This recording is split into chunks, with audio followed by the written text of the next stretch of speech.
plaisir de reprendre une session de formation que nous avions faite le 7, mais qui avait rencontré quelques difficultés. Il s'agit bien entendu de parler de la maladie qui fait l'actualité, le choléra. Cette session est une session d'introduction. Comme nous ne sommes pas en mesure de faire une session de formation pleine en présentiel, donc nous commençons par une session d'introduction. Sans plus tarder, je vais laisser la parole au docteur Pape qui va nous dire comment il voit l'actualité de cette réémergence du choléra. Docteur Pape, tu as la parole. Bonjour, docteur Lyoto. Bonjour à tous ceux qui participent à cette formation. Le choléra, comme vous savez, était en voie d'éradication en Haïti. Et en fait, au village de Dieu, en face de Gesquio du bas de la ville, on n'avait plus de cas depuis 2016.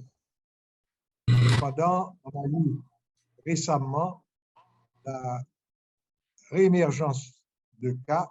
On ne sait pas si c'est la même souche de 2010 ou bien si c'est quelqu'un qui est arrivé avec une souche nouvelle. Cette information, on devrait l'avoir d'ici quelques semaines. Mais de toute façon, ça importe peu. La réalité est que le choléra est dans nos portes. Et il est probablement dans nos portes depuis quelques semaines avant qu'il ait été officiellement reconnu. Pourquoi? Parce que on a déjà noté au moins 5 foyers qui sont apparus presque en même temps. Donc, ça veut dire que la maladie a eu le temps de se propager. Et si vous écoutez les leaders communautaires, ils vous diront qu'il y a des gens qui sont morts sans savoir la cause à l'intérieur des zones populaires, des bidonvilles. Et ces personnes sont probablement décédées de choléra. Maintenant, tout ceci est dû à un phénomène, c'est le problème de l'essence. Comme vous savez, parce qu'il n'y avait pas d'essence, la DINEPA n'a pas pu avoir de l'eau potable pour les populations les plus concertées, les populations de Cité Soleil Éco. Les compagnies qui préparent l'eau potable en bouteille ou en sachet n'ont pas pu en produire en quantité et certaines ont même dû fermer leurs portes. Encore à cause du gaz, les camions de la mairie n'ont pas pu dégager les fatras qui se trouvent un peu partout à travers la ville et particulièrement près des marchés où très souvent cohabitent à quelques mètres une énorme pile de fatras pour consommation. Encore à cause du gaz, il y a des gens qui n'ont pas pu arriver au centre de santé, ni non plus le ministère n'a pas pu aller faire des enquêtes dans ces endroits. Maintenant, le gaz est également utile dans ce certain sens. Le fait qu'il ne soit pas disponible a peut-être permis à ralentir la propagation de l'épidémie, puisque vous vous rappelez que la première fois, ça s'était répandu très vite. Naturellement, c'était déjà au niveau des rivières, mais c'est probablement au niveau des rivières aussi, puisqu'on a eu des pluies diluviennes qui ont certainement dû le transporter au niveau des eaux sales et au niveau des rivières. Donc, on a une opportunité avec le fait que le ministère a des gens qui connaissent la maladie. Les Nations Unies sont prêts à nous aider. Les ONG connaissent la maladie et le temps de réaction, je pense, du ministère a été assez rapide pour monter des centres de santé, comme vous savez, des centres de traitement. Comme vous savez, nous en avons 2. Mais il faut aller au-delà. Il faudra pouvoir rentrer dans les bidonvilles, malgré le problème d'insécurité, pour régler le problème à l'intérieur, parce que c'est là que se trouve la source, c'est là que se trouve la majorité des cas. Et si vous regardez les cartes, vous verrez que les endroits les plus rouges ou les plus noirs, plus foncé, ça veut dire un nombre plus important de cas, se trouvent sur le littoral et en particulier dans les bidonvilles de Cité-Soleil, Village de Dieu, etc. Et ça implique aussi beaucoup de choses parce que ces endroits-là ne peuvent pas avoir de latrines puisque ce sont des endroits qui sont au niveau de la mer. Donc là encore, ça va permettre de propager cette maladie. Je sais que Dr Liotto et son équipe ont préparé pour vous tout un programme. Je vais m'arrêter là et vous souhaiter une très bonne session aujourd'hui. Merci à tous. Bien, alors, sans plus tarder, je vais partager l'écran et inviter le docteur Timothée à commencer sa présentation. Je vous demande 2 secondes pour partager l'écran.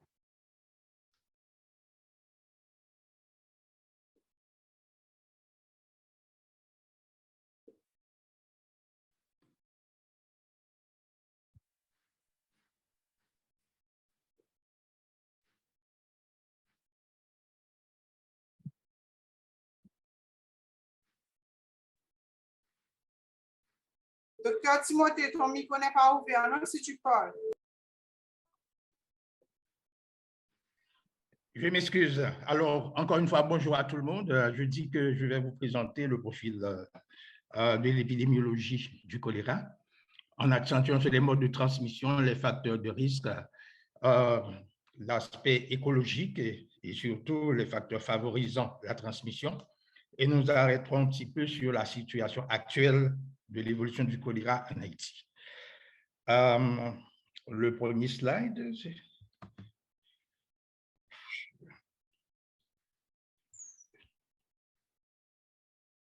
Non. Je m'excuse. Nous commençons. Voilà, docteur Timothée, est-ce que tu vois? Je vois maintenant. OK, vas-y. Très bien. Nous commençons par un rappel historique de l'épidémiologie du choléra à travers le monde. Nous voulons dire qu'au 19e siècle, on a observé l'émergence d'une infection intestinale aiguë avec diarrhée aqueuse, avec un taux de mortalité assez élevé. Et ce n'est qu'en 1817 qu'on a pu répertorier les premiers cas de choléra en Inde. Et le vibrio choléré a été découvert en 1864 par le chercheur italien Filippino Passini. Les premières épidémies ont eu lieu surtout en Asie et surtout en Inde en 1961. Et il s'en est suivi une dissémination vers l'Europe, puis en Afrique en 1971. Mais en Amérique, on a pu répertorier des cas de choléra en Amérique en 1991 et quelques cas ont été observés aussi en Océanie. Au total, à date, il y a eu 7 pandémies qui ont pu conduire à la mort de plus de 2 millions de personnes à travers le monde. Et alors, il y a un petit problème. Et Bernard, il paraît qu'on m'a donné l'ancienne version, mais je vais continuer de toute façon.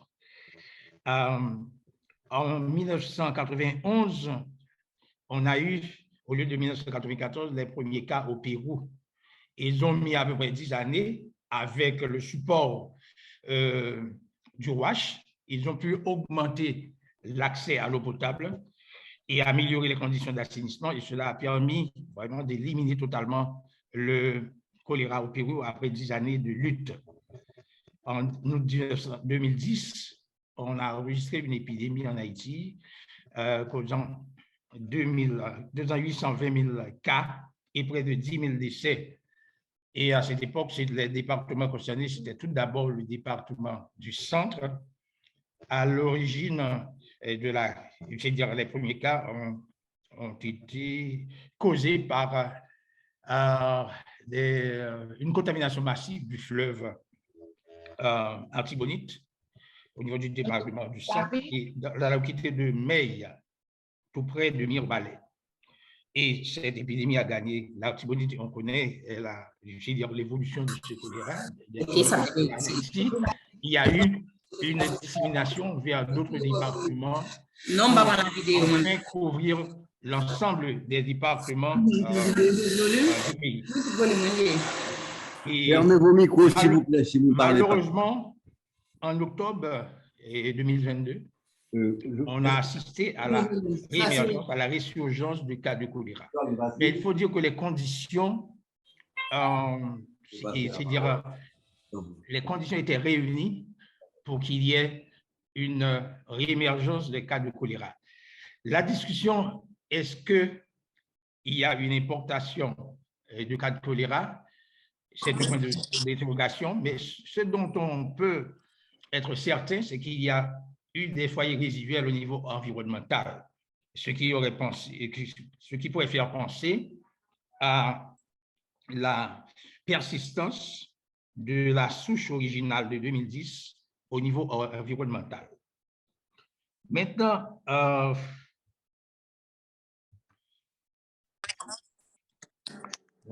il y a un petit problème technique. Il y a un problème technique.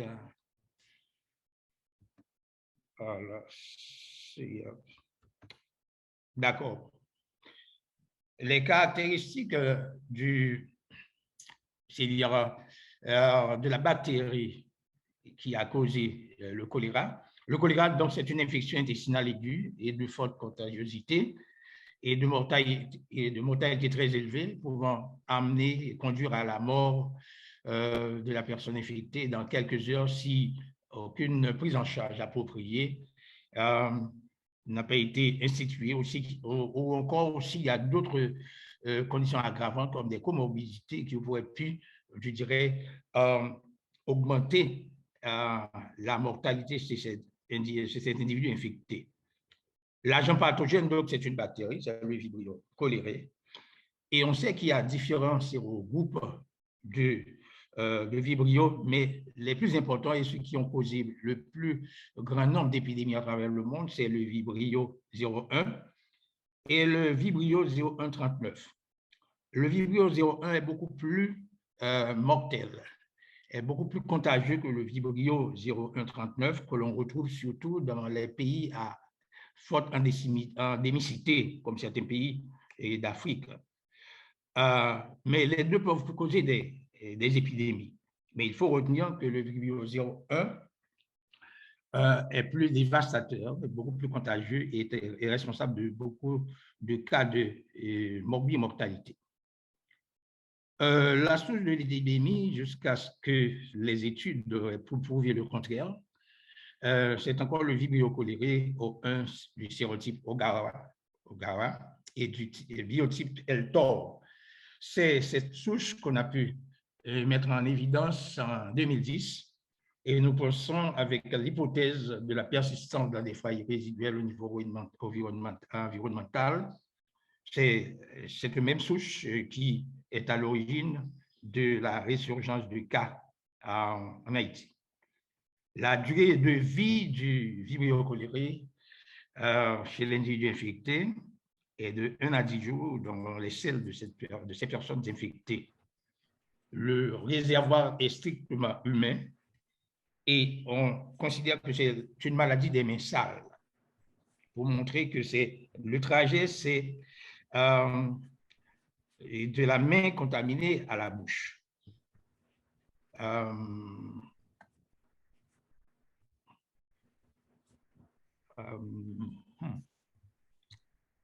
Maintenant, du point de vue écologie, disons que le Vibrio cholerae vit dans l'eau. Et naturellement, au niveau des foyers résiduels, comme je viens de le dire, s'il y a eu une épidémie dans un pays, il peut y avoir élimination sans l'éradication. L'éradication se définirait comme l'absence du vibrio, de cette bactérie au niveau environnemental. Donc, dans les pays endémiques, on peut toujours avoir des foyers résiduels. Ce vibrio tolère très bien la salinité et c'est pourquoi on le retrouve dans les estuaires, dans certaines rivières et dans les nappes phréatiques. Les principales sources de contamination, c'est surtout l'eau qui serait, je dirais, qui contiendrait des déjections humaines.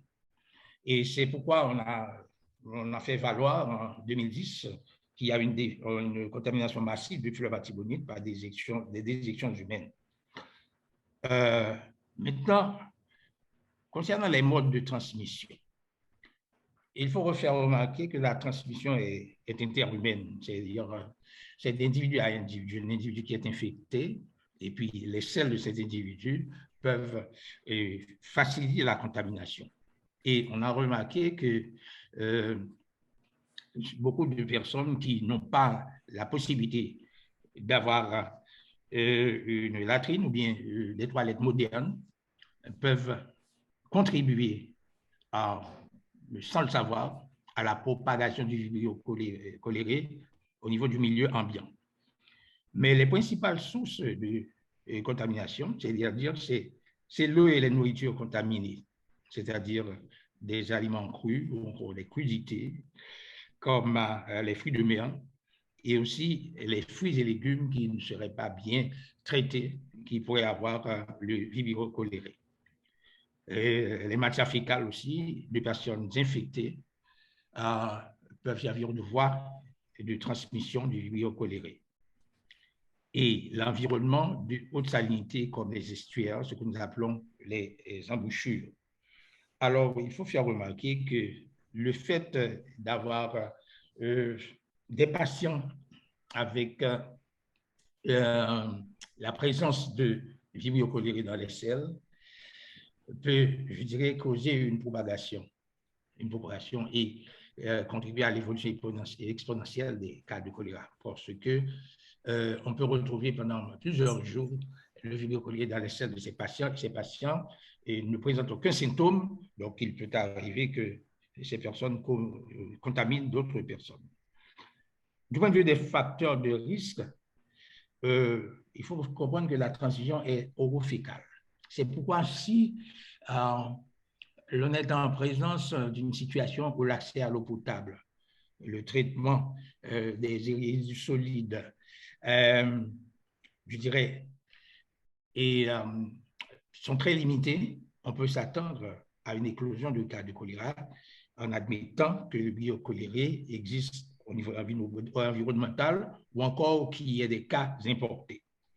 Donc, la transmission est hétérofécale, c'est-à-dire des matières, des déjections humaines, à l'eau de boisson et aussi, on utilise l'eau, bien les aliments sont consommés, donc il y a ce trajet de ces matières à la bouche, c'est pourquoi on parle de transmission hydrique orofécale. Mais d'autres facteurs de risque, c'est la surpopulation. La surpopulation qu'on peut expliquer par des phénomènes de déplacement de population liés à des turbulences sociopolitiques, des mouvements, je dirais, d'insécurité dans certaines zones où les gens sont obligés de se déplacer et maintenant créer une promiscuité dans des zones qui n'étaient pas surpeuplées, ça peut causer, peut être constitué comme un facteur de risque. Mais il y a des zones marginales urbaines qui sont d'ordinaire surpeuplées.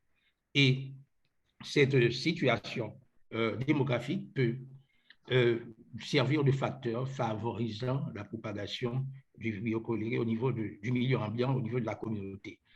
L'insalubrité est aussi un autre facteur. Alors, j'insiste pour dire que l'insalubrité a, je dirais, présenté une autre dimension chez nous. Avec les masses, c'est-à-dire mouvements de protestation on a assisté à une forme originale, c'est-à-dire de revendiquer c'est-à-dire ses droits encore, de faire entendre sa voix. C'est-à-dire, on déverse détritus sur la chaussée, on s'en sert comme barricade, et l'amoncellement de ces immondices peut causer aussi la contamination des produits alimentaires qui parfois avoisinent ces tas d'immondices. Et là, c'est une condition assez favorable à la dissémination du vibrio choléré qui aurait pu exister au niveau environnemental ou bien introduit une nouvelle fois dans le pays à travers des cas importés. Le manque d'hygiène corporelle et alimentaire, bon, le manque d'hygiène corporelle, c'est-à-dire il y a des gens qui oublient qu'il faut se laver les mains après avoir été aux toilettes et se laver les mains avant de manger. Donc tout ça est pour créer, je veux dire, une contamination orofécale et aggraver, je dirais, l'évolution de l'épidémie dans le pays. Maintenant, la dissémination par certains insectes, surtout les mouches, qui peuvent transporter le vibrio choléré, des immondices ou bien des selles, pour surtout les gens qui défèquent à même le sol. Donc là, c'est la possibilité d'une transformation, d'une dissémination d'un endroit contaminé ou bien d'un produit contaminé, que ce soit des aliments ou bien des immondices, vers, je dirais, la personne à travers les aliments ou bien les eaux de boisson. Maintenant, nous allons vous présenter la situation en Haïti. Alors là,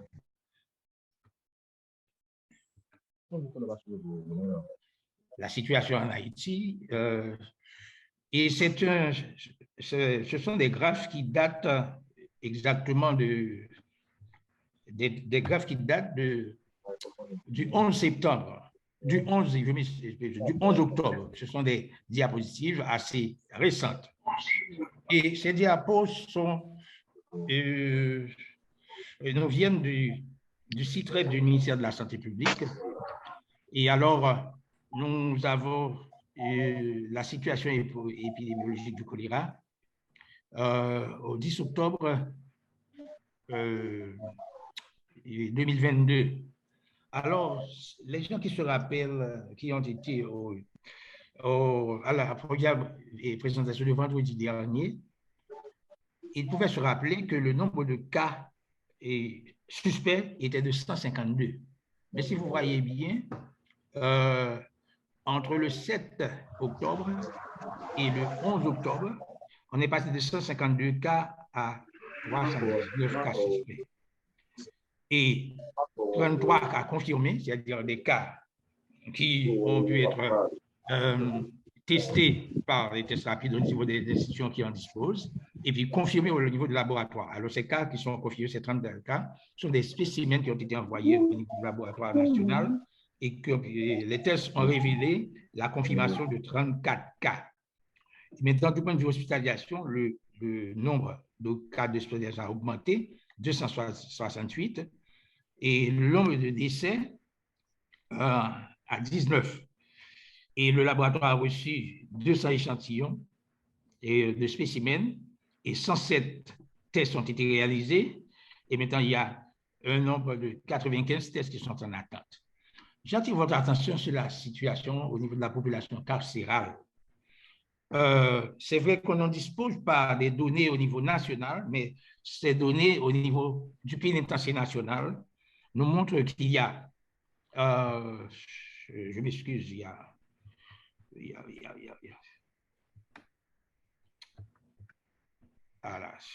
un petit problème au niveau de... Bon, il y a eu une avance. Non, c'est pas ça.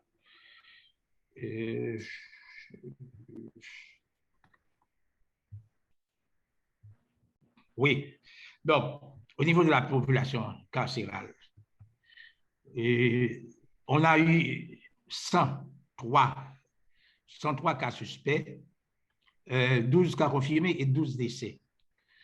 ce qui montre que la situation est assez critique. On dispose de données sur les prisons civiles des autres départements, mais au niveau de du ministère national, il y a une concentration de prisonniers et il y a eu des problèmes non seulement de nourriture, mais aussi des problèmes d'accès à l'eau potable, accès aux soins. Donc, on a constaté que le nombre de cas augmente. Ici, on a la cartographie des cas suspects de choléra en Haïti. Alors, c'est le département de l'Ouest qui est beaucoup plus touché, avec une emphase sur Cité-Soleil, qui est un slum, une zone marginale avec une forte densité de population et des problèmes de précarité d'eau potable et d'assainissement. Donc, on a eu à Cité-Soleil, au WAF Jérémy, qui est tout près aussi de la Cité-Soleil. On a des cas à Carrefourfeuille, surtout dans la localité qui s'appelle Descaillettes, une zone où l'accès à l'eau potable est aussi très limité. Des cas à Delma, en petite quantité, à Pétionville, à Croix-des-Bouquets. Mais jusqu'à présent, les autres départements n'ont pas notifié des cas de choléra. Mais sur ce graphe, vous voyez que les zones sombres sont les zones où il y a une forte concentration de cas, comme c'est par exemple à la Cité-Soleil. Et là, il y a beaucoup plus de 11 et il y a plus d'une dizaine de cas. Il y a les zones les moins touchées sont les zones. Docteur Simon, s'il te plaît, il faut accélérer. Et maintenant, nous allons voir aussi la répartition des cas par groupe d'âge. La répartition des cas par groupe d'âge, alors là, nous avons surtout les très jeunes, donc les gens qui sont en dessous de 14 ans constituent la tranche la plus affectée.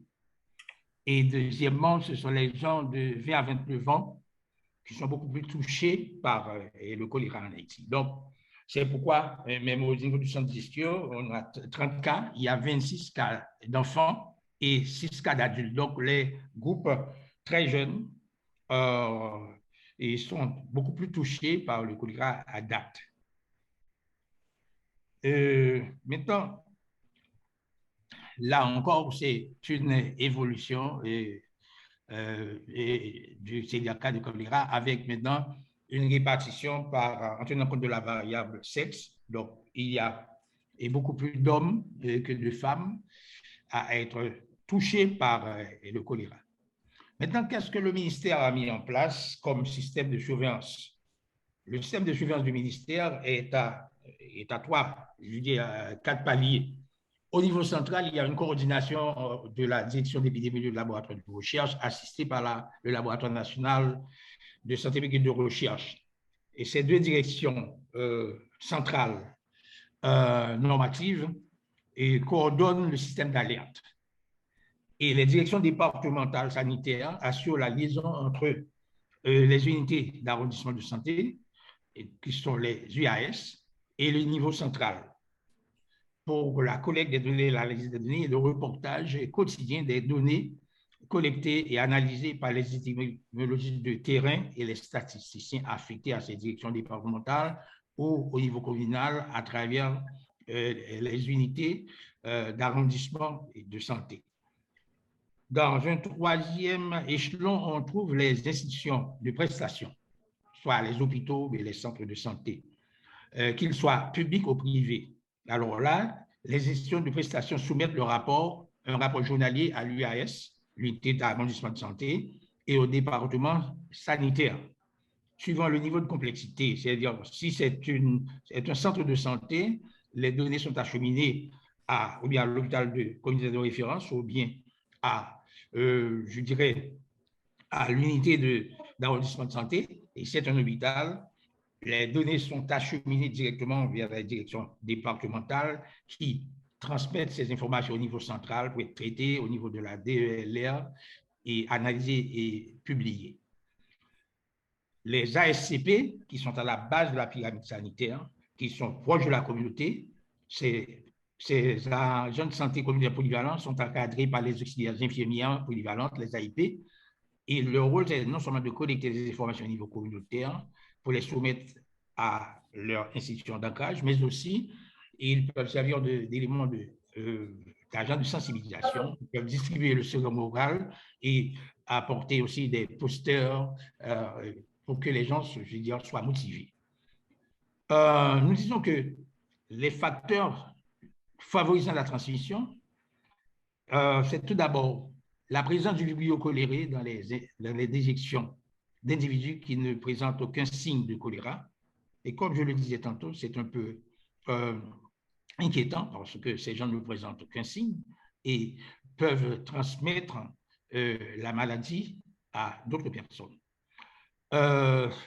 Les porteurs sains aussi jouent un rôle important dans la propagation de l'épidémie et répandent le vibrion dans le milieu ambiant pendant des mois.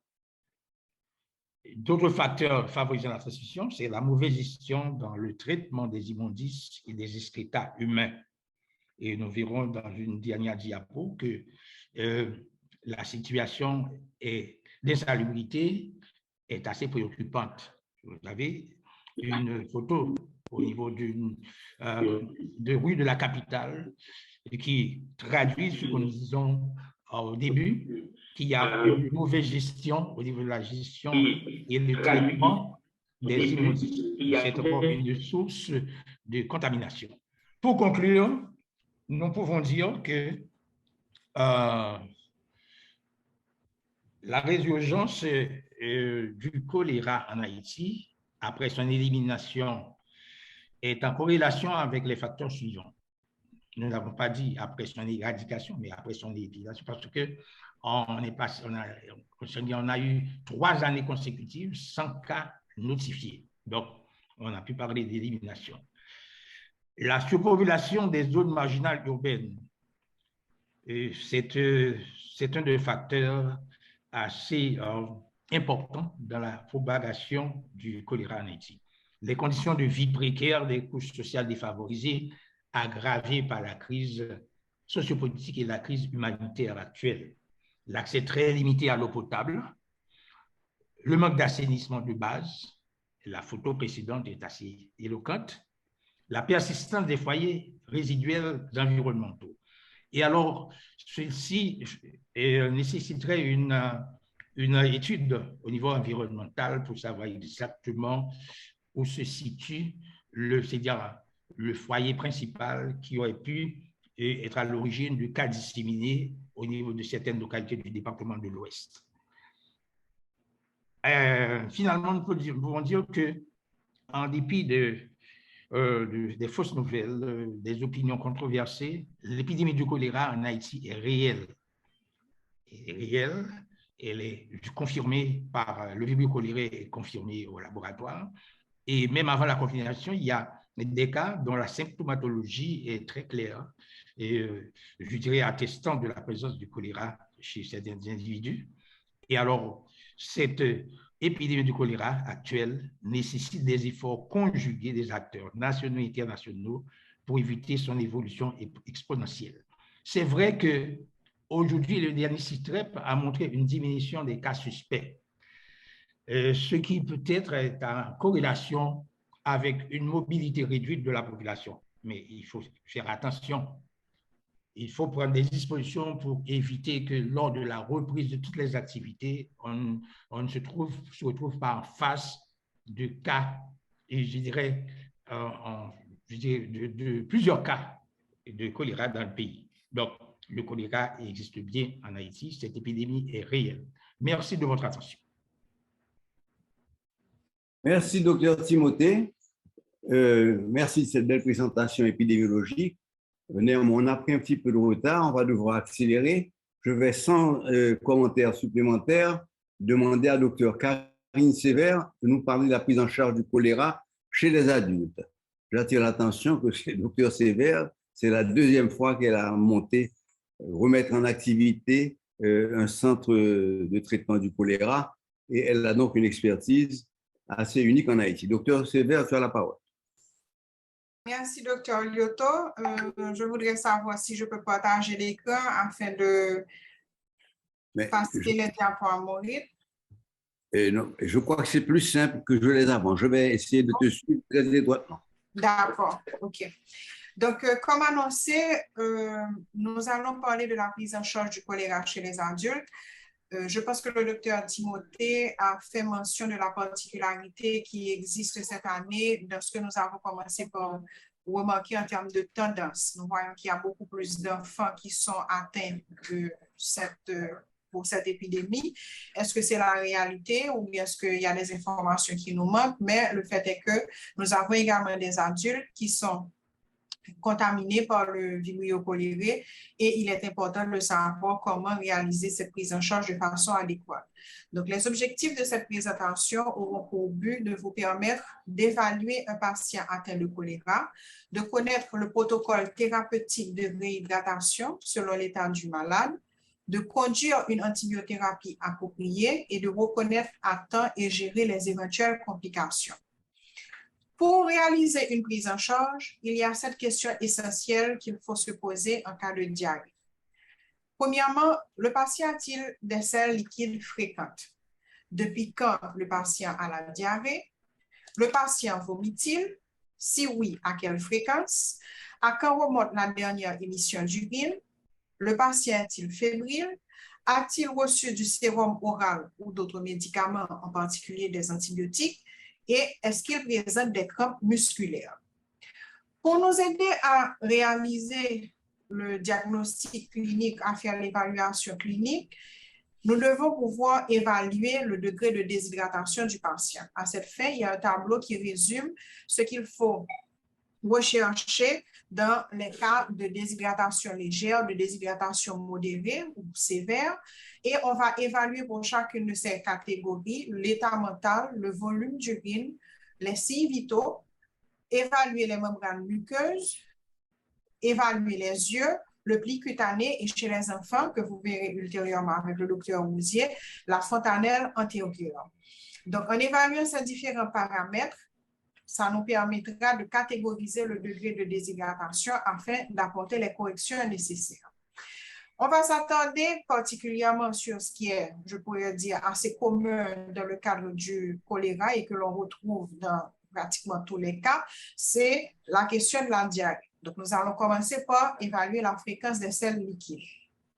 Parlant de la fréquence, on va chercher à savoir s'il y a plus d'une selle toutes les heures. Ceci nous permettra de savoir s'il y a un caractère aigu par rapport à cette émission de sel et cela va orienter vers le degré de déshydratation. Il est important également de déterminer les caractéristiques des sels. Ce sera important. Est-ce que ce sont des sels odorifères, donc qui sont pratiquement pathognomoniques et qui signent vraiment un diagnostic clinique de vibrio choléré? Est-ce que ce sont des selles glaireuses ou sanguinolentes pouvant orienter vers un autre diagnostic, donc une autre prise en charge? En ce qui a trait à l'émission d'urine, c'est l'un des meilleurs critères d'évaluation du degré de réhydratation que vous allez réaliser. Il y a eu déshydratation, vous avez évalué le niveau de déshydratation. Maintenant, ce qui va vous orienter vers un diagnostic satisfaisant de votre réhydratation, c'est l'émission d'urine. Quelle quantité d'urine a été émise par heure pendant les 3 premières heures? Après l'émission d'urine, le degré de réhydratation, alors la fréquence des selles, l'autre paramètre à évaluer, c'est la présence ou non de fièvre. Est-ce qu'il y a eu la fièvre à l'admission ou est-ce qu'elle est survenue au cours de la réhydratation? Et s'il y a une fièvre, on doit savoir que dans le cadre d'une réhydratation, elle doit être amendée dans les 12 premières heures.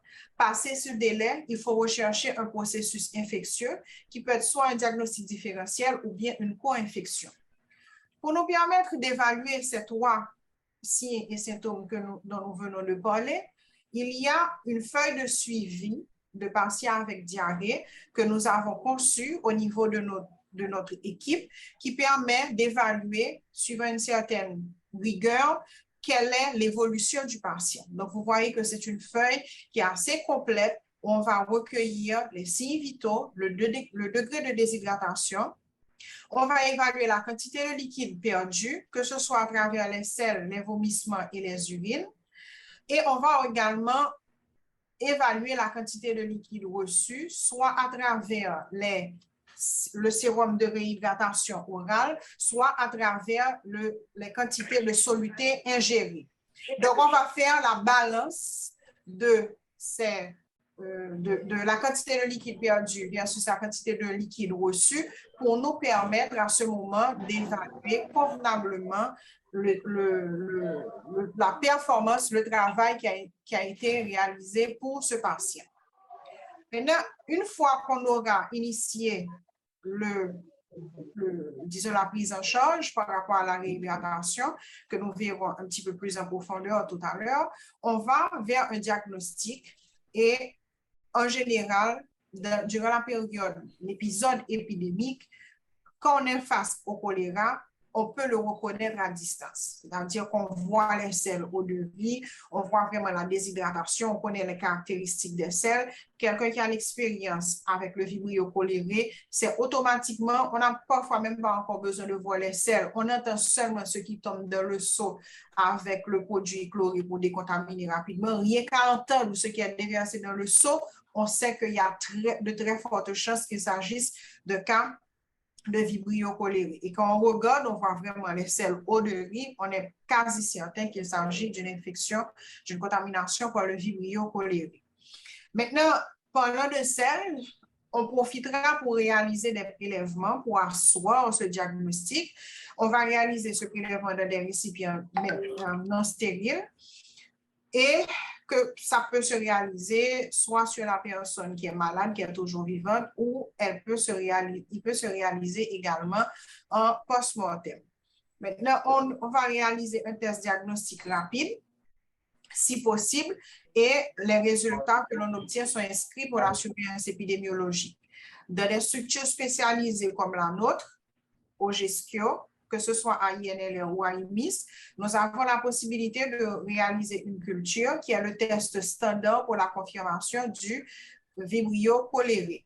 Donc, ceci encore permettra de renforcer le diagnostic clinique ou même renforcer celui du test de diagnostic rapide et le diagnostic confirmé permettra de renforcer les données sur la surveillance épidémiologique.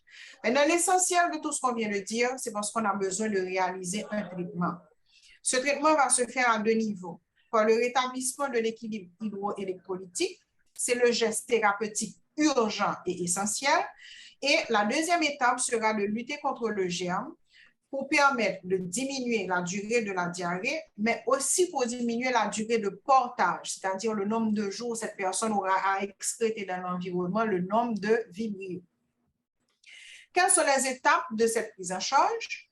Nous allons commencer par la réhydratation orale qui se fait avant toutes les évaluations dont nous avons parlé, parce que de visu, si vous constatez que quelqu'un a diarrhée, vomissement, avant même de lui demander son nom, déjà, il faut être agressif. Elle peut boire, elle n'a pas des vomissements, je pourrais dire répétés, commencer la réhydratation orale. Dans un second temps, on commencera, après l'évaluation du degré de déshydratation, à initier la réhydratation par voie IV.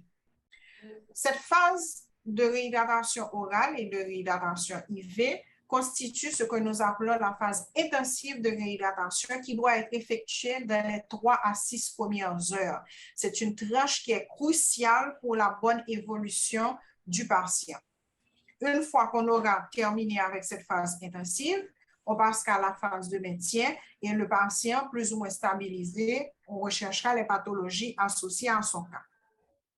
Parlons toujours du rétablissement de l'équilibre hydroélectrolytique, nous l'avons dit, elle se fait par voie orale d'emblée à l'aide de sérum oral et par voie veineuse, on va solliciter, on préférera le Ringer lactate qui est riche qui est une solution isotonique, qui est riche en bicarbonate, en potassium, et qui est vraiment bien adaptée pour notre type de réhydratation. Donc, nous l'avons dit, la phase intensive de réhydratation consiste essentiellement à compenser les pertes digestives d'eau et d'électrolytes, et nous insistons encore sur la période que représente cette phase intensive. Elle doit être réalisée dans les 3 à 6 premières heures, c'est vraiment crucial. Le but est de normaliser le pouls et la tension artérielle, d'augmenter la diurèse de plus de 1 cc par kilo par heure et surtout d'arrêter les vomissements. Donc, cette réhydratation orale peut être effectuée soit à partir des sels de réhydratation déjà préparés, ou bien on peut le faire à la maison et la composition de ce sérum oral maison est de 7 cuillerées à thé de sucre, 1 cuillerée de sel, 1 litre d'eau pour préparer rapidement ce sérum maison. Et il faut savoir que même quand le patient vomit, entre les phases de vomissement, il est fortement encouragé de demander à ce patient, à cette patiente de faire l'effort de boire, même par petites gorgées, parce qu'avec la réhydratation orale, vous êtes capable de réussir à traiter un cas de déshydratation par choléra jusqu'à 80%. Donc, sachant l'importance de cette réhydratation orale, plusieurs posters sont largement diffusés pour être partagés le plus largement possible avec les différents partenaires, avec les institutions de santé, avec toutes les institutions en général, parce que ces gestes simples sont capables de sauver des vies. Une fois la phase orale initiée, on l'avait dit, suivant le degré de déshydratation, on poursuit avec la réhydratation par voie IV. En ce moment, on essaie d'évaluer autant que possible le poids à l'admission. Ce n'est pas toujours évident, mais il faut savoir que dans les premières heures, dans le cadre de déshydratation modérée en sévère, on commence par 1000 cc en 15 minutes, puis un autre 1000 cc en 30 minutes et le reste en 2 heures. Mais il faut voir que c'est une formule, je pourrais dire, de base, parce qu'en fonction de l'état de déshydratation, vous êtes capable parfois de mettre 2 sérums, un de chaque bras, pour un patient à passer en 15 minutes. Donc, vraiment, c'est au cas par cas. Une fois cette phase intensive dépassée, c'est-à-dire que vous avez dépassé ces 3 à 6 premières heures, et peut-être même un peu plus dans certains cas, vous passez à la phase de maintien de cette réhydratation. C'est pour compenser les pertes au fur et à mesure qu'elles se produisent. Le patient ou la patiente est stable, il y a beaucoup moins de diarrhée, mais il y a quand même quelques épisodes de diarrhée. Donc, au fur et à mesure qu'elle vomit ou bien qu'elle passe des selles, vous allez compenser ces pertes. Donc, il faut penser à continuer avec la réhydratation orale et parfois la réhydratation IV. Et pour évaluer, pour mesurer ces pertes, vous allez autant que possible utiliser des sauts gradués ou évaluer de visu pour savoir comment compenser ces pertes. Une fois que votre patient est plus ou moins stable, il ne faut pas oublier que la dernière étape, c'est la recherche des pathologies associées. À ce moment, vous êtes assez confortable pour évaluer la clinique du patient, pour éliminer d'autres pathologies sous-jacentes telles que la malnutrition, le diabète, l'hypertension, etc. Parce que le patient est un tout, on ne va pas seulement traiter la déshydratation à cause du vibrio cholérique, alors qu'il peut y avoir justement une cascade d'événements à se produire suite à cette déshydratation. Et on poursuit avec le prélèvement qui est envoyé au laboratoire pour la recherche de vibrio cholérique, mais également d'autres germes comme des parasites ou des bactéries. Une fois que vous avez vraiment évalué cliniquement votre patient, que vous êtes suffisamment satisfait, qu'il est capable vraiment de boire, vous commencez avec l'antibiothérapie, qui est utile en général dans certains cas graves. On le rappelle, l'antibiothérapie est nécessaire pour diminuer la quantité d'excrétion, la durée de l'excrétion des vibrio dans l'environnement, mais également pour diminuer autant que possible la fréquence des selles. Donc, l'antibiotique de choix, c'est la doxycycline qu'on donne à raison de 300 mg per os en dose unique. Et au cas où vous n'auriez pas de la doxycycline, les médicaments utilisés en deuxième intention sont l'azithromycine, la tétracycline, la ciprofloxacine ou l'érythromycine. Chez la femme enceinte, à qui on sait qu'on ne peut pas donner de la doxycycline, le médicament de choix en première intention sera donc l'érythromycine. Donc, en conclusion, on peut dire que le choléra est simple à traiter et nécessite seulement le remplacement rapide et adapté des liquides et des électrolytes. On l'a dit, il va surtout falloir se servir de ces principes de base, mais ne pas oublier qu'on doit les adapter, qu'on ne doit pas être rigide dans cette prise en charge et vraiment l'adapter aux patients au cas par cas. C'était la présentation pour les adultes, la prise en charge des adultes. mais on ne doit pas oublier que beaucoup d'enfants sont également atteints. Donc, il est nécessaire d'avoir un support pédiatrique et c'est dans cette optique que le docteur Vanessa Rouzier, pédiatre, va vous parler plus spécifiquement de la prise en charge des enfants en matière de contamination par le Vibrio cholerae. Merci. Docteur Rouzier, tu peux prendre la parole tout de suite.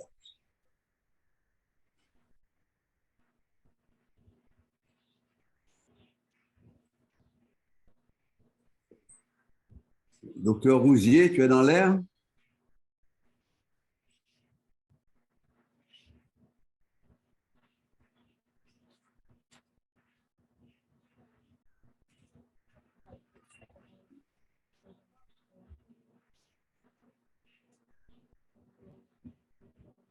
Il y a un petit souci avec la présence du docteur Rouzier. Est-ce qu'on peut vérifier pour moi sa présence, s'il vous plaît?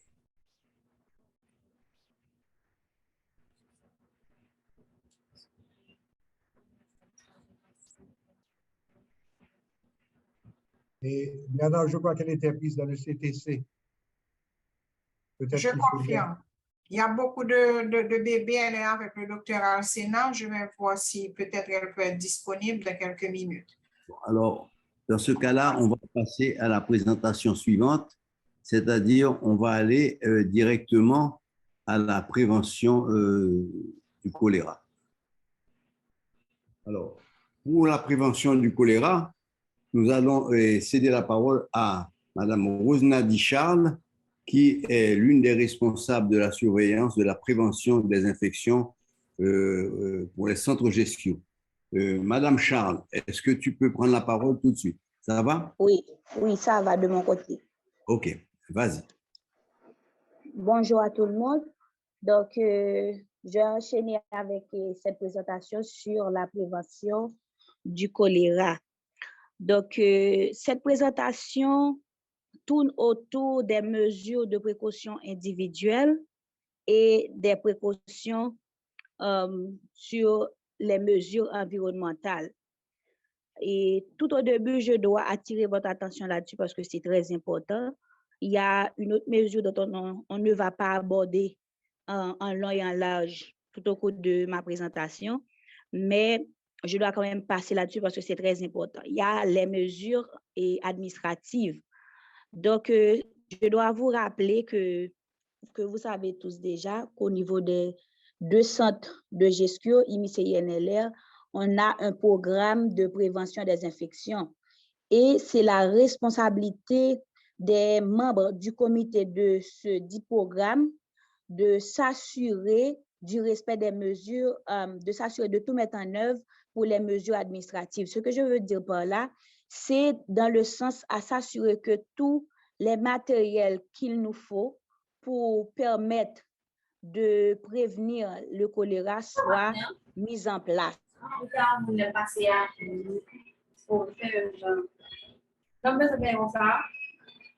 Fermez vos micros, s'il vous plaît. Si vous n'êtes pas en conférence, fermez vos micros. Que ces matériels soient disponibles. Il y a quelqu'un d'autre qui parle? Non, il y a un parasite, il y a un micro qui est resté ouvert. Voilà. Tu peux continuer. Surtout des membres du comité sortant de la direction jusqu'aux officiers qui eux-mêmes mettent en œuvre toutes les activités ayant rapport à la prévention des infections émergentes. Donc, parlant des protections individuelles contre le choléra, donc, on doit s'accentuer principalement sur les eaux, alors les boissons et également pour le lavage des mains ainsi que les aliments. Donc, maintenant, comment quelqu'un peut se protéger contre le choléra? Il y a 4 choses importantes qu'on doit se souvenir. Premièrement, la chose la plus importante, c'est le lavage des mains. Est-ce que vous pouvez passer au slide suivant, s'il vous plaît? OK. Donc, la première chose, c'est le lavage des mains, même si je ne les dis pas dans l'ordre, mais l'essentiel, c'est de se souvenir des 4 points importants. Le lavage des mains, qui est très important parce que, comme on a dit tantôt, c'est l'une des moyens de contamination. Il faut bien se laver les mains quand on sort des toilettes, avant de manger, quand on va préparer sa nourriture et également après avoir été en contact avec quelqu'un qui a été infecté par le choléra ou qui a eu de la diarrhée ou des vomissements suspectés du choléra. La deuxième chose, c'est de s'assurer de bien laver, surtout quand on va consommer des fruits et des légumes crus. Donc, il faut s'assurer de bien les laver avec de l'eau traitée.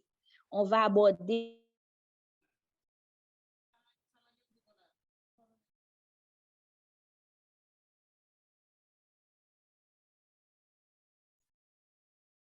je pourrais dire au centre de gestion, on sait qu'il y a une partie, il y a des gens qui travaillent au resto, qui préparent des nourritures. Il faut s'assurer que les légumes et les fruits soient bien lavés avec de l'eau traitée et également bien cuire les aliments. La troisième chose, c'est de traiter l'eau qu'on consomme, soit par breuvage ou bien pour laver les fruits, comme j'ai dit tantôt, également pour faire pour prendre soin de son corps, soit se brosser les dents, etc. Il faut s'assurer que l'eau soit bien traitée. La quatrième chose, c'est il faut s'assurer que les gens font leurs besoins soit dans les toilettes à confort moderne ou bien dans les latrines. Il faut éviter surtout de ne pas faire ses besoins par terre. Si on n'a pas de latrine, il faut s'assurer de creuser un trou pour pouvoir enterrer les selles afin d'éviter les contaminations. Comme j'ai parlé de la préparation, je parlais d'eau traitée et nous savons tous qu'il y a plusieurs moyens de traiter l'eau. On peut la faire bouillir ou bien on peut la traiter par l'utilisation du chlore ou bien d'autres solutions comme le chlore liquide qu'on appelle Javel, ok, et également on a Aquatab qu'on peut utiliser pour traiter. Veuillez fermer votre micro s'il vous plaît. Hein? Mon micro est fermé, oui? Oui. Donc il y a différentes concentrations. Il y a différentes concentrations qu'on doit respecter dans la préparation des différents types d'eau, des différents usages de l'eau.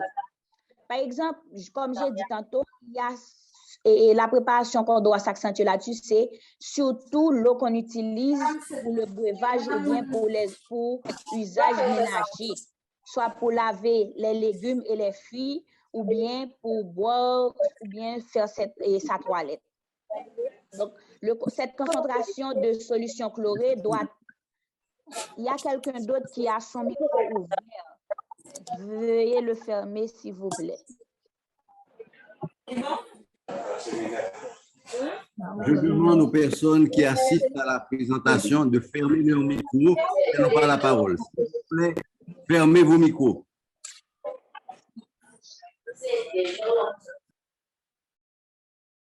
Ok, Madame Charles, pouvez-vous continuer?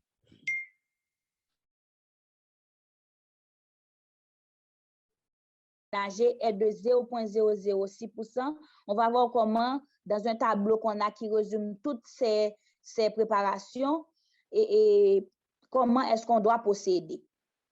L'autre chose que j'avais dit, c'est la gestion de l'environnement qui est très importante. Dans la gestion de l'environnement, la chose la plus importante à faire, c'est de savoir, je dirais, c'est comment nettoyer et désinfecter les surfaces. Il ne s'agit pas non seulement, on parle des centres, ceci implique les CTC, la façon de procéder pour le nettoyage et la désinfection, je dirais, des surfaces. Quand je parle des surfaces, ça inclut les lits, les tables qu'on utilise, les chevets des patients, etc. Donc, toute surface doit être désinfectée, doit être nettoyée et désinfectée. Également, il y a la gestion des excréta des patients qu'il faut faire, dont on fait référence au sel et au vomissement des patients. Et également, ce qui est important là, cet environnement-là ne concerne pas seulement les CTC, mais en général, l'environnement en général. Donc, ça, c'est le travail de MSPP surtout et de DINEPA qui est responsable de la gestion, le traitement d'eau. Donc, c'est une enquête qu'il faut.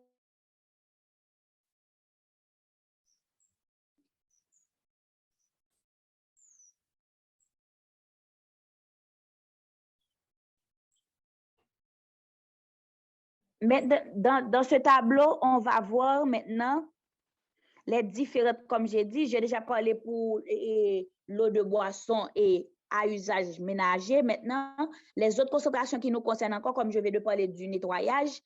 Pour le nettoyage, la concentration du chlore, parce que je crois que parmi tous les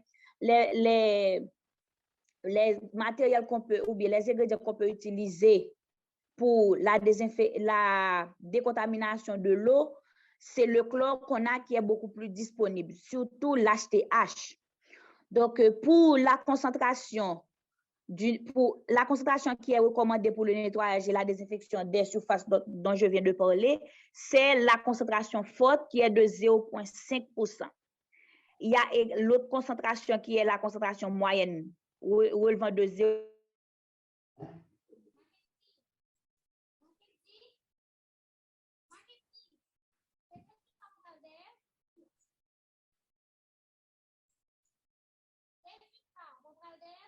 On a et les blouses, si on a des gants caoutchouc que surtout les ménagers utilisent, et également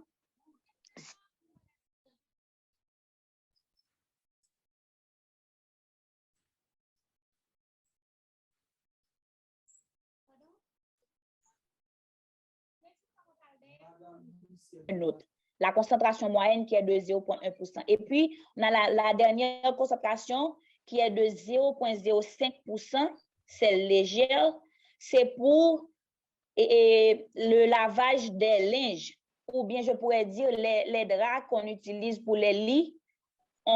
C'est cette concentration qu'on doit utiliser. Ça sera utile également pour le lavage des mains et également pour autres méthodes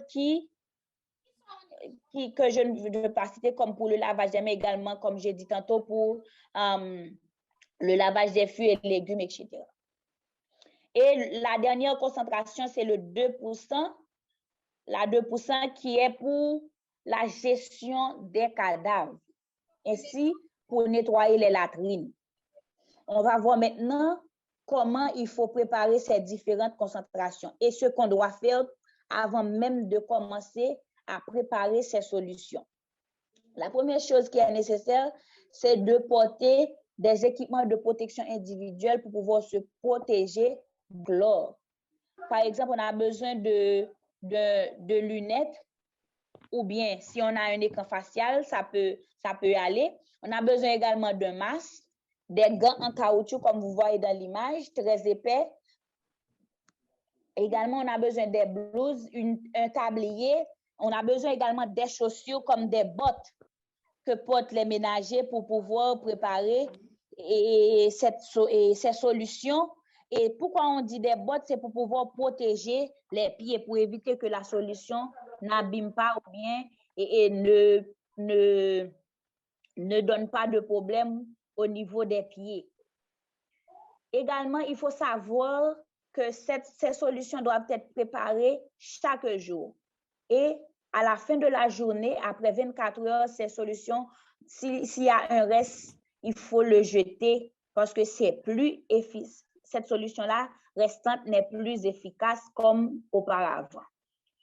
Après avoir préparé, il faut savoir protéger la solution de la lumière, de la chaleur, la placer dans un endroit frais, sec, et il faut s'assurer d'étiqueter le récipient pour dire quelle concentration qui est là-dedans.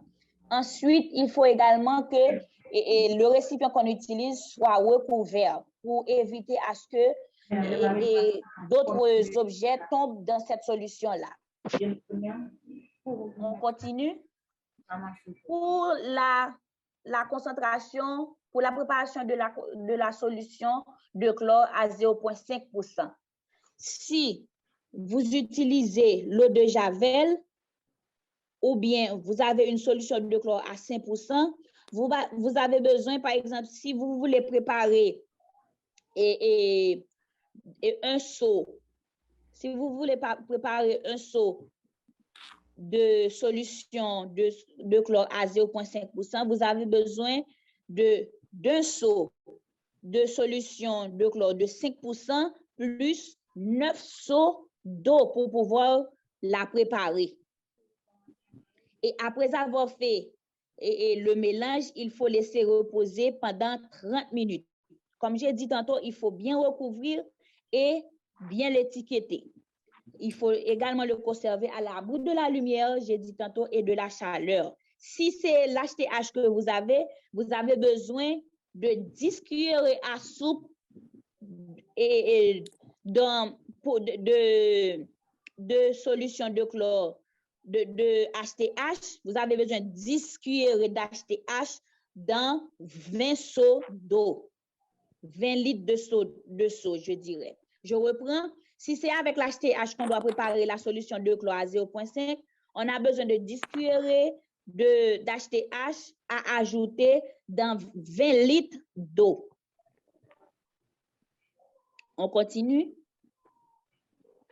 Encore, c'est une autre façon beaucoup plus détaillée par des images pour pouvoir préparer la solution de 0,5 que je viens d'aborder tantôt. On continue. Il y a un tableau qu'on a. Là, on a déjà parlé de ça. Il y a le tableau qui résume toutes les préparations et les modes d'utilisation des solutions chlorées qu'on doit aborder. Donc, il y a, comme j'avais dit, il y a plusieurs désinfectants. Par exemple, on a le Clorox, qui est de 6% de chlore actif. On a l'eau de Javel de différentes concentrations. On a l'Aquatab. On a également l'HTH et puis on a le chlorure de chaux. Donc, dans ce tableau, je crois que vous pouvez l'avoir imprimé. On pourrait garder ce tableau dans les centres de traitement de choléra, surtout là où les ménagers préparent les solutions chlorées. Parce que ce n'est pas facile à retenir. Si on a ce tableau affiché, ce serait plus facile de jeter un coup d'œil pour pouvoir préparer les différentes concentrations. Donc, pour chaque concentration, il y a un usage qui est spécifié à ça. Par exemple, on avait dit tantôt, pour la concentration de 0,006%, c'est pour l'eau de boisson et pour usage ménager, par exemple, le lavage des fruits et des légumes. Pour le lavage des mains ou bien pour le bain, comme j'ai dit tantôt pour la toilette ou pour le bain, c'est la concentration de 0,05% qui est nécessaire. Autrement, par exemple, pour les lits, pour désinfecter les lits, les objets des patients, les vêtements, pour faire la vaisselle, pour les véhicules qui transportent les patients, les brancards, il faut la concentration de 0,2%. Et pour les excrétas, les cadavres, les latrines, etc., alors je dirais, pour les latrines, les cadavres et les excrétas, il faut la concentration de 2%, la solution chlorée de 2% pour ces choses-là. Donc, en dessous, vous allez voir comment les préparer. Je crois que vous pouvez avoir accès avec ces présentations.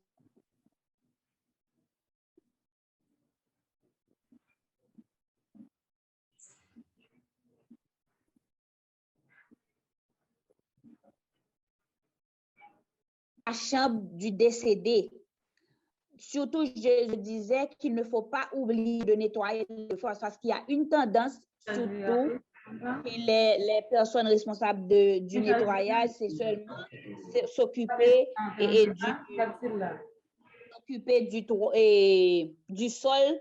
Il n'y a pas que le sol à nettoyer, il faut surtout nettoyer les surfaces, comme je disais tantôt, la table des patients, les tables de chevet, les poignées de porte surtout, parce que c'est des endroits qui sont vraiment touchés par des personnes. Donc, il faut vraiment bien les nettoyer en respectant les concentrations, les sièges de toilette, comme j'ai dit tantôt, le sol. Toutes les zones susceptibles d'avoir été contaminées doivent être nettoyées et désinfectées. J'ai bien précisé, nettoyées et désinfectées. Le personnel préposé à la désinfection doit pratiquer l'hygiène des mains et utiliser des épis, comme j'ai dit. Et puis, le nettoyage sera effectué avec des solutions chlorées. Parce que si vous n'utilisez pas de solution chlorée avec des concentrations bien rectées, vous ne faites que nettoyer. Pour désinfecter, il faut respecter les différentes concentrations chlorées. On continue. Il est important.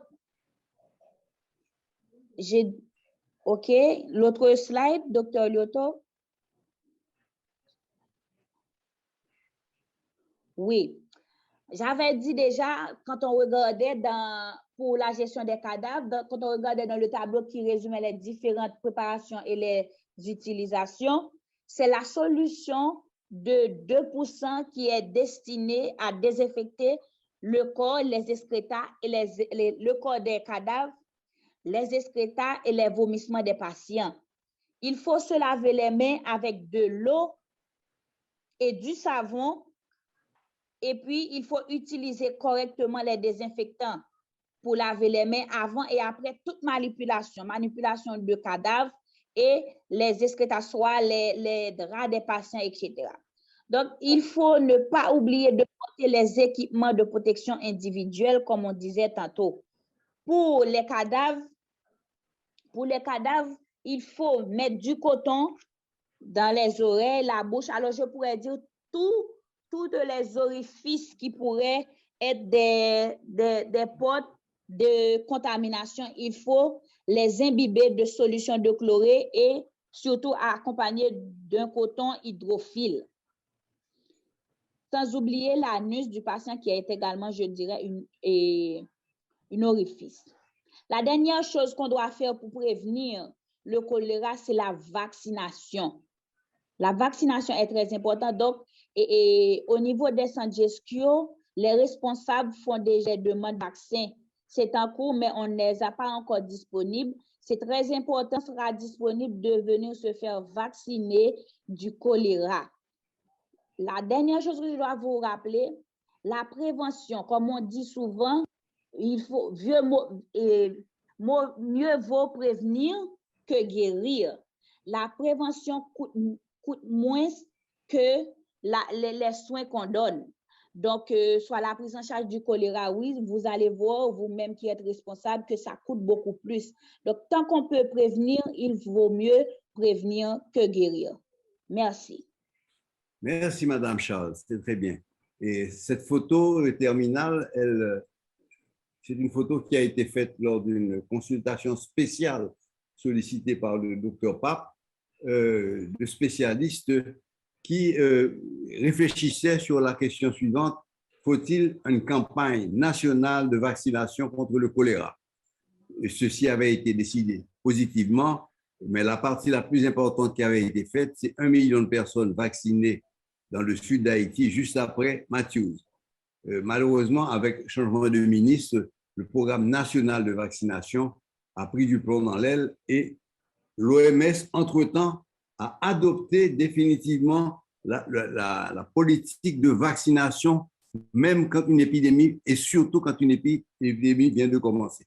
Encore faut-il avoir les vaccins, et Rose Nadia a bien dit, il y a des démarches qui sont faites, ce serait absolument indispensable.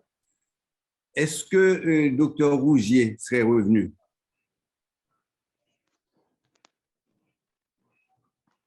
Donc, si Dr Rougier n'est pas là, on va passer la parole au docteur Patrice Sévère, qui va nous parler un peu de l'organisation des centres des CTC de gestion. Docteur Sévère, tu as la parole.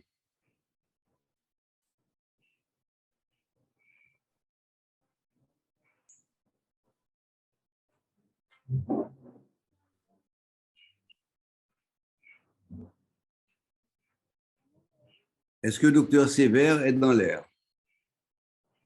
Patrice Sévère.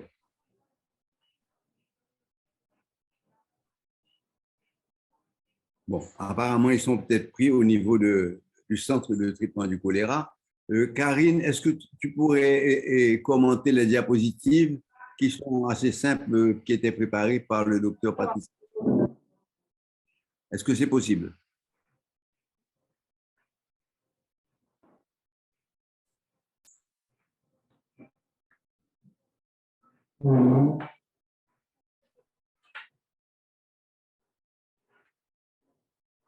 Karine Sévère.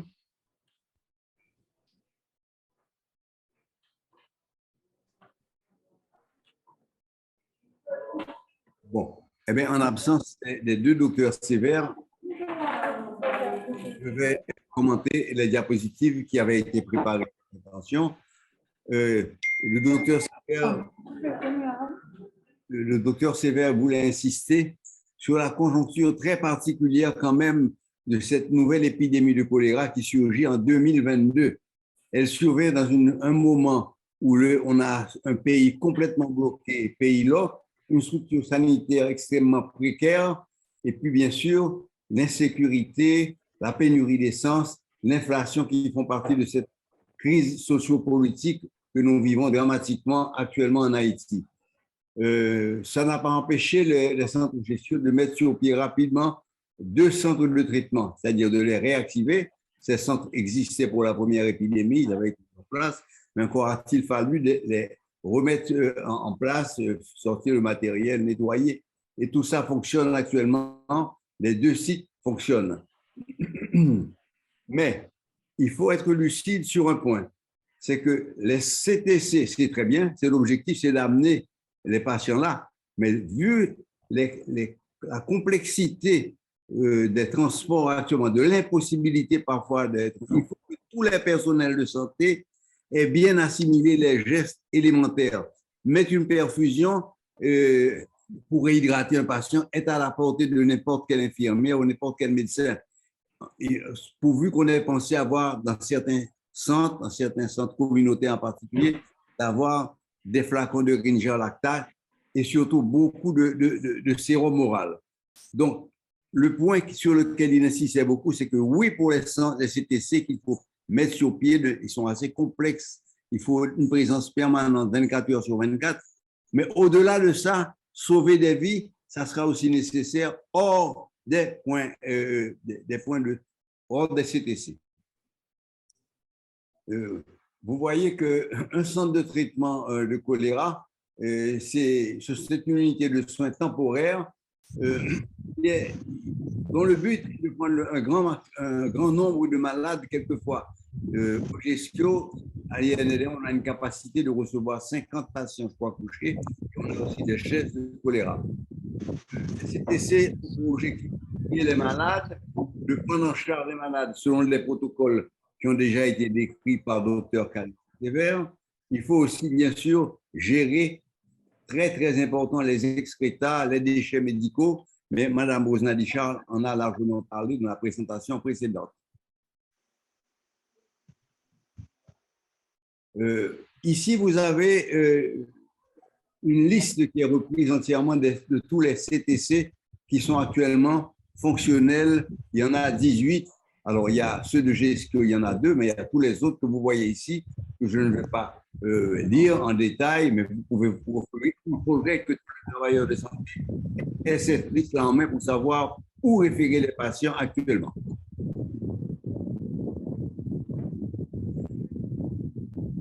Alors, évidemment, organiser un centre de CTC, vous l'avez senti, le docteur Karine Sévère n'a fait qu'ébaucher, mais c'est très complexe au départ. Il faut faire de la formation, ce qu'on n'a pas pu faire correctement.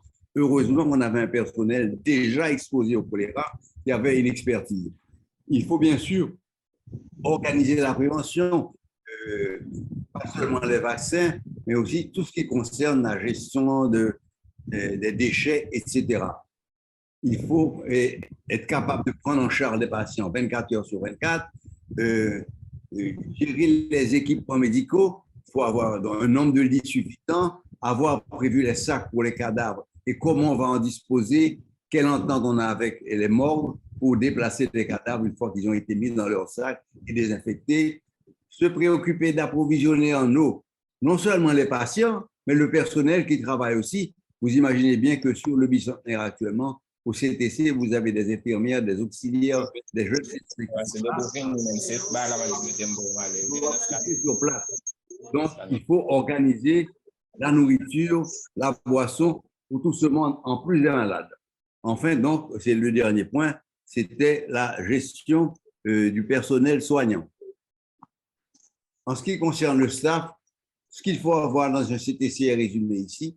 Un coordonnateur, son assistant qui sont responsables de la gestion et du CTC, organiser le roulement des médecins et des infirmières, une infirmière responsable de la logistique et aussi du roulement du personnel infirmier, du personnel de soutien, un pharmacien qui gère donc non seulement les solutés, mais tous les intrants, les antibiotiques, etc., un gestionnaire de stock, un administrateur, un comptable, et enfin, un informaticien, au minimum un data entry, quelqu'un qui doit rentrer les données, puisqu'il faut rapporter, c'est obligatoire au ministère, tous les cas suspects ou confirmés de choléra.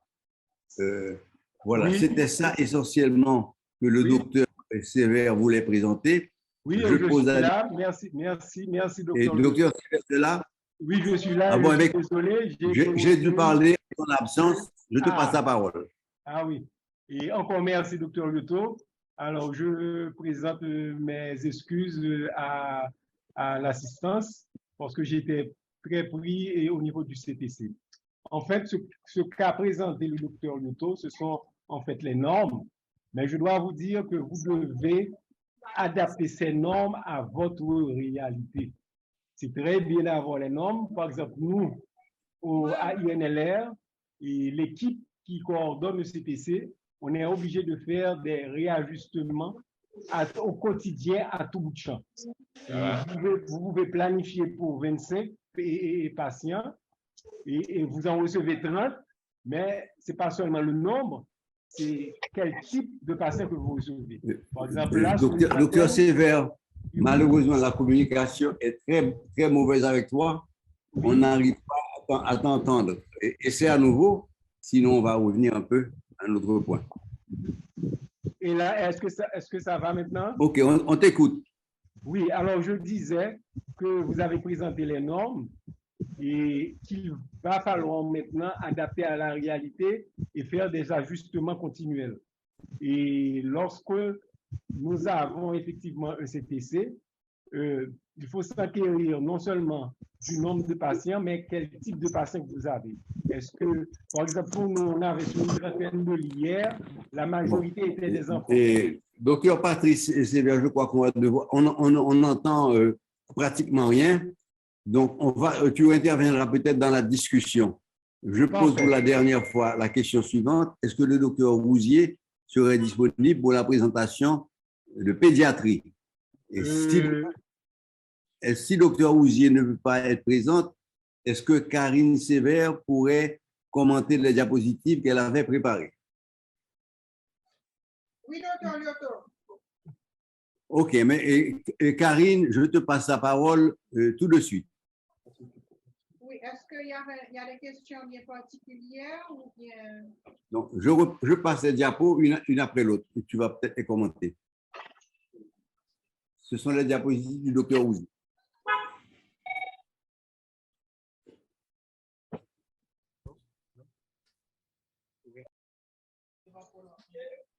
Docteur Sévère, est-ce que tu vois les diapos?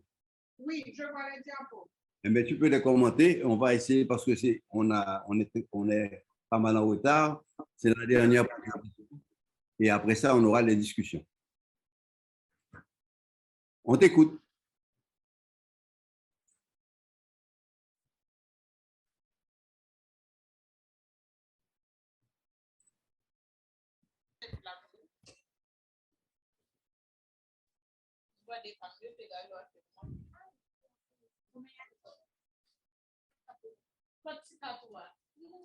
Docteur Karine Sévère.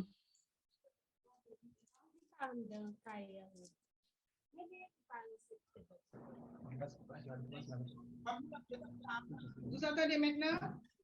Oui, on t'entend.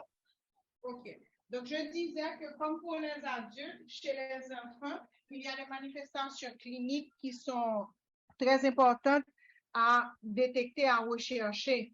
Donc, il y a des signes et symptômes de déshydratation en cas de déshydratation légère et sévère à rechercher chez les enfants. Donc, en plus de ce que nous avons décrit pour les adultes, il faut rechercher chez les enfants, les nourrissons particulièrement, s'il y a moins de larmes, s'il y a la dépression de la fontanelle antérieure. Ça, c'est dans le cadre de la déshydratation légère. Mais surtout dans la déshydratation sévère chez les enfants, il y a une véritable léthargie, une perte de conscience qui sont vraiment alarmants en plus des autres signes et symptômes. Maintenant, la particularité qu'il y a encore et qui complique parfois la situation, pour ne pas dire assez souvent, c'est les cas de malnutrition aiguë sévère chez certains enfants, et il faudra alors porter une attention particulière de ces cas et s'assurer que la réhydratation qu'on voulait agressive, par exemple chez l'adulte, et moindre chez les enfants, soit encore plus lente chez les enfants qui sont malnourris. Donc, en ce qui a trait à la prise en charge, il faudra toujours offrir du sérum de réhydratation orale aux enfants, sauf s'ils sont inconscients. Et comme on le sait en pédiatrie, il y a toujours une particularité en ce qui a trait à l'âge, en termes de mois et de poids, et qu'il faudra considérer. Donc, ce tableau représente, je pourrais dire, synthétise ce qu'il faut adopter en matière de prise en charge dans la distribution de sérum oral. Donc, la considération par poids et par âge. Donc, dans les CTC, autant que possible, nous essayons d'avoir une balance pédiatrique parce que justement, il faut tenir compte de cette considération pour la réhydratation, mais également, on va le voir ultérieurement, pour les médicaments. Une chose importante également dont il faut tenir compte, c'est la poursuite de l'allaitement maternel. Donc, si c'est un enfant qui était déjà qui bénéficiait de l'allaitement maternel, il faut poursuivre avec cet allaitement. Maintenant, dans les cas de déshydratation sévère, en plus du sérum oral, on doit faire la perfusion intraveineuse. Et je dois vous dire que c'est pratiquement le cauchemar du staff actuellement, puisque nous avons une prédominance infantile dans les cas que nous recevons actuellement. C'est pas facile de piquer un enfant. Et surtout quand ils arrivent dans un état de déshydratation assez avancé, il faut parfois même recourir à la perfusion ombilicale, voire même aller jusqu'à peut-être la perfusion intra-osseuse. Donc, c'est pas facile. Il faut avoir des infirmières qui sont expérimentées, qui sont très habiles et qui sont très rapides dans la mise de voie, la pose de voie veineuse pour des nourrissons, pour des enfants. Donc, on va calculer, comme pour les adultes, la quantité donnée pour remplacer les excrétants, 30 cc à chaque épisode de sel, 15 cc à chaque épisode de vomissement et 15 cc à chaque miction. Maintenant, comme on l'a mentionné antérieurement, il y a une prise en charge particulière qu'il faut faire pour les enfants en cas de malnutrition. Donc, on l'a dit, la réhydratation doit se faire plus lente avec un bolus initial. Maintenant, il y a deux cas de figure. Il faut subdiviser quand l'enfant est conscient et quand l'enfant est inconscient ou en état de choc ou bien qu'il vomit de façon continue. Donc, ce tableau, disons cet algorithme, oriente un petit peu plus vers la prise en charge spécialisée pour ces cas de réhydratation chez un enfant malnourri. Donc, c'est nécessaire de pouvoir faire le diagnostic rapidement de cet enfant qui est dans un état de malnutrition assez avancé parce que la prise en charge est critique et éventuellement, on peut être amené à mettre une seule personne, un seul staff sur ce type d'enfant, sachant que la surveillance est vraiment, vraiment, vraiment rigoureuse. Il n'y a pas que la réhydratation, comme pour l'adulte, il y a également les médicaments. Donc, c'est toujours les antibiotiques qu'on va administrer pour limiter la propagation, que ce soit l'azithromycine, l'érythromycine ou la doxycycline. Et en plus, on donne aux enfants du zinc pour réduire la diarrhée. On prodigue des conseils en matière d'alimentation. Et ce petit tableau donne des points de repère pour l'administration des antibiotiques, considérant l'âge, si l'enfant est âgé de 12 mois ou plus ou de moins de 12 mois. Ça, c'était pour le traitement, réhydratation et médicaments, mais comme dit le dicton, prévenir vaut mieux que guérir. Donc, en termes de prévention, c'est important de toujours rappeler aux parents, autant que possible, mais vraiment autant que possible, de faire l'utilisation de l'eau traitée, et surtout chez les tout-petits, car le bolus infectieux est plus important en cas d'eau contaminée et les enfants sont plus vulnérables d'une manière générale. En termes de prévention également, il y a la vaccination contre le choléra avec les 2 vaccins qui sont actuellement recommandés par l'OMS, que sont le Vicol et le Chancol. Ce sont des vaccins que l'on recommande à partir d'un an d'âge. Ensuite, il faut faire autant que possible le dépistage et la référence aux prises en charge de ces enfants malnourris et encore conseiller sur une alimentation qui est essentielle pour éviter la détérioration de ces enfants dans le futur. Merci. Merci, docteur Sévère. Vraiment, on a mis un peu de retard, mais je pense quand même qu'on est arrivé à boucler. Nous nous excusons pour les problèmes techniques, mais vous imaginez bien qu'il y a des gens qui sont chez eux, le signal Internet n'est pas toujours convenable, mais on a fait pour le mieux. J'espère que vous avez pu capter quand même l'essentiel de ces présentations. De toute façon, pour le personnel de gestion, vous allez ensuite recevoir des documents imprimés, des tableaux qui vous permettront de revoir ce qui a été indiqué ici. Alors, pour la suite, je vais demander, voir si, avant de passer à la discussion, si le docteur Pape est disponible et s'il souhaiterait apporter un commentaire sur ce qui a été fait et sur ce qui a été dit jusqu'ici. Docteur Pape, est-ce que tu es là? Je suis là, je pense que ça se passe très bien, donc aucun commentaire pour l'instant. Merci. OK. Eh bien, alors, on passe tout de suite à la discussion. Est-ce que vous avez des questions pour les présentateurs?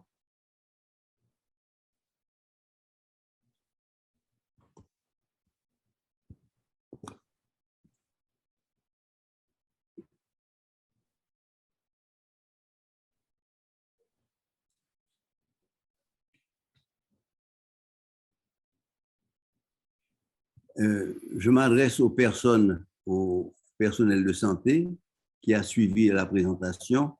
Il y avait à peu près 36 à 40 participants.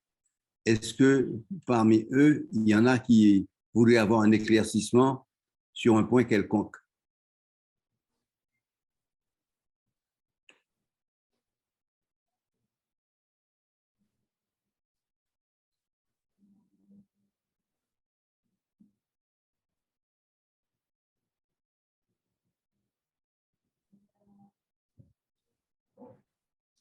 Pour prendre la parole, évidemment, vous devez enlever la barre qui est sur votre micro.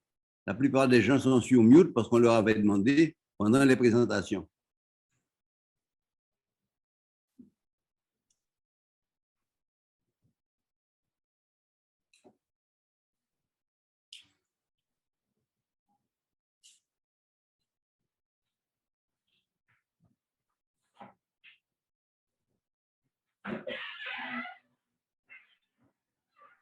Allez-y, on vous écoute.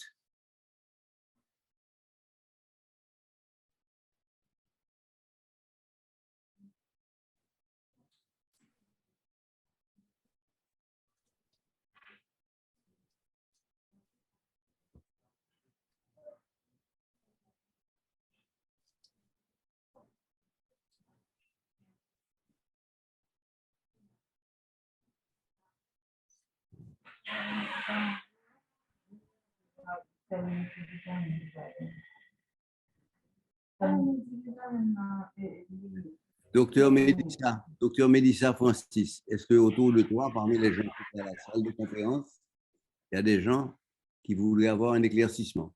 Sinon, on va abréger et terminer plus tôt que prévu.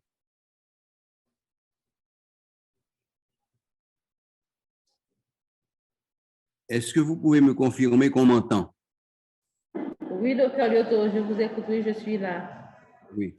Je suis un peu surpris qu'il n'y ait pas de questions du tout. C'est comme si tout avait été tellement limpide que tout le monde a tout compris. Est-ce que vous n'avez pas de questions? OK, il y a une question. On écoute.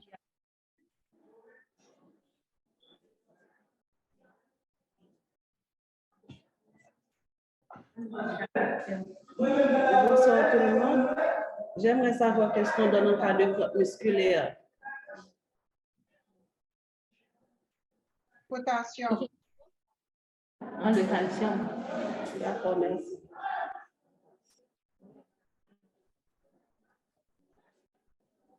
Autre question? Question?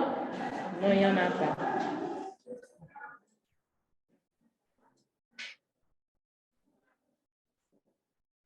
Je Il n'y a ne pas vois, d'autres questions.